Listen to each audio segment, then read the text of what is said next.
ఇవే ఆ యుద్ధధర్మానికి ఫౌండేషన్. కాని ఈ రూల్స్ ఎంతకాలం నిలిచాయో చూడాలి మరి. ఇక మొదటి రోజు శ్రీకృష్ణుడి గీతోపదేశంతో యుద్ధం మొదలైంది.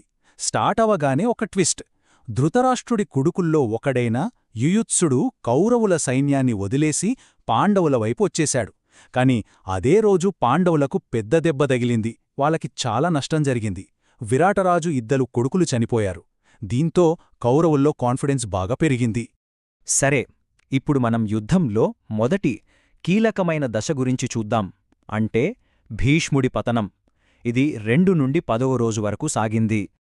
ఈ రోజుల్లో యుద్ధం మామూలుగా జరగలేదు. చాలా స్ట్రాటజీ ఉండేది. పాండవులు మకర వ్యూహం అంటే మొసలిలా శత్రువుల లోపలికి దూసుకెళ్లే వ్యూహం పన్నారనుకోండి.